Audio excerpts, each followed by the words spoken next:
श्री गणेशाय नमः। हर हर महादेव, ओम नमः शिवाय। सभी सनातन धर्म प्रेमियों को सादर नमन, नमो नमः। मित्रों, आज हम चर्चा करने जा रहे हैं राहु ग्रह के बारे में। राहु ग्रह यदि किसी भी जातक जातिकाओं के कुंडली में खराब हो तो जातक के जीवन में कैसी कैसी परेशानियां उत्पन्न होती हैं एवं उन परेशानियों को न्यूनीकरण कम कैसे करें, क्या क्या उपाय करें, इनके बारे में भी चर्चा करने जा रहे हैं। अब राहु ग्रह एक छाया ग्रह है, नैऋत्य कोण का, नैऋत्य दिशा का स्वामी एवं क्रूर ग्रह माने जाते हैं। राहु ग्रह की अपनी कोई राशि नहीं है, परंतु हमारे ज्योतिष शास्त्र के जानकारों ने, विद्वानों ने, ऋषि मुनियों ने राहु ग्रह को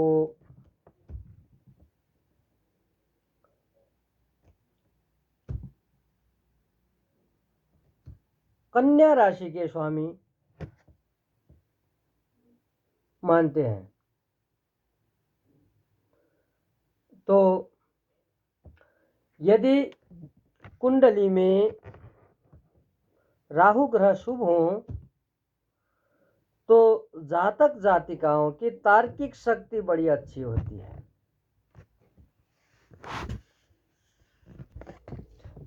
तर्क करने में बहुत माहिर होते हैं जातक जातिका, जिसके राहु अच्छा होता है।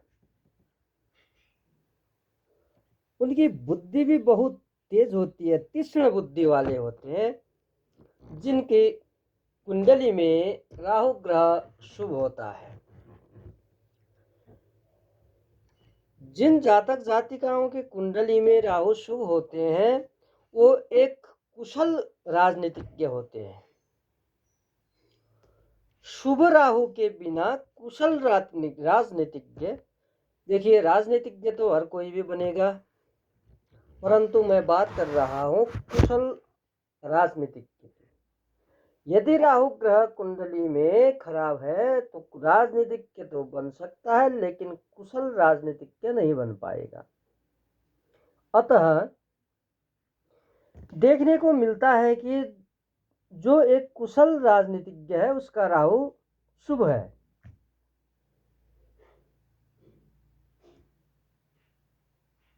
राहु के पास बहुत अच्छी कूटनीति भी होती है, तीक्ष्ण बुद्धि होती है, तार्किक शक्ति होती है। अतः एक कुशल राजनीतिज्ञ में यह गुण होना जरूरी होता है। तो राहु शुभ होने से जातक जातिका कुशल राजनीतिज्ञ बन सकते हैं। अब राहु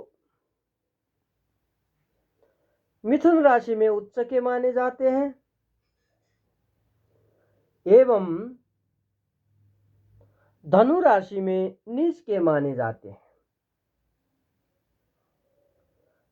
अब चर्चा करते हैं राहु ग्रह के खराब होने से जातक जातिकाओं को कैसी परेशानियां झेलनी पड़ती है, जीवन में कैसे कैसे परेशानियां उत्पन्न होती हैं। अब यह राहु के कारण, यदि राहु खराब राहु के कारण ऐसे बड़े बड़े महामारियां फैलती हैं, जिसके कारण आम जनमानस में भय त्रास उत्पन्न होता है। ऐसे महामारियां राहु के कारण से फैलती हैं। जातक जातिकाओं का मानसिक असमंजन होता है, मन में असमंजन उत्पन्न होता है। ऐसे जातक जिनकी कुंडली में राहु खराब हो, वो बहुत चुगलीखोर होते हैं, दूसरों के पीठ पीछे इतनी बातें करते हैं, उनकी इतने चुगलीखोर होते हैं, उसका कोई सीमा नहीं है। तो जातक चुगलीखोर होते हैं। ऐसे जातकों को अपने हितैषियों के, अपने घर के इष्ट मित्र, बंधु बांधव, माँ बाप, भाई बहन, इनसे ज्यादा बाहर के व्यक्तियों में विश्वास होता है, घर के व्यक्तियों में विश्वास नहीं होता है। जिसका राहु कुंडली में कमजोर और खराब हो तो बाहर के लोगों को ज्यादा विश्वास करते हैं, अपने लोगों को विश्वास कम करते हैं।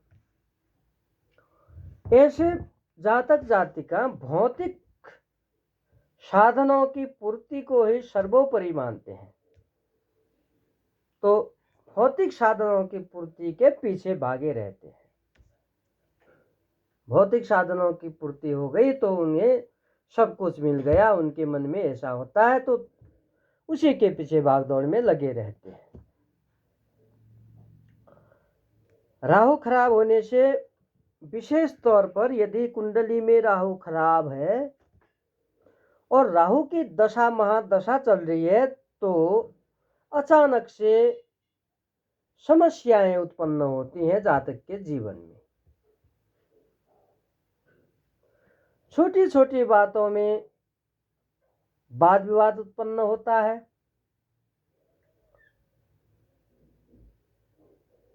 और जातक जातिका प्राय भ्रम में रहते हैं। ऐसे जातक जातिका जिनके कुंडली में राहु खराब है, तो ये तो हुए राहु से। यदि खराब राहु हो तो क्या क्या परेशानियां उत्पन्न होती हैं जीवन में। तो राहु एक ऐसा ग्रह है जो जातक को, जातिकाओं को धनवान भी बना सकता है, करोड़पति बना सकता है। वही राहु धनहीन बना सकता है, रोडपति बना सकता है, खाली बना देता है। राहु में इतनी क्षमता होती है। यदि राहु ग्रह जिस भाव में स्थित हो, उस भाव का स्वामी यदि पीड़ित हो जाए, कमजोर हो जाए, तो राहु भी कमजोर हो जाता है। तो राहु कमजोर हो गया, खराब हो गया, तो जातक को परेशानियां उत्पन्न होती हैं। अब चर्चा करते हैं, यदि किसी भी जातक जातिकाओं के जीवन में ऐसे समस्या उत्पन्न हो रही है, तो उन्हें लग रहा है कि कहीं ना कहीं हमारा राहु खराब है, उसके लिए कुछ उपाय हैं जो अपने ही घर पे थोड़ी सी मेहनत से, ज़्यादा मेहनत भी नहीं करनी पड़ती, थोड़ी सी मेहनत से आप कर सकते हैं आसानी के साथ। आइए उन पर चर्चा करते हैं। बुधवार और शनिवार को सायंकाल को घर में गुग्गुल धूप जलाएं। चांदी का एक चौकोर, स्क्वायर, मानो कि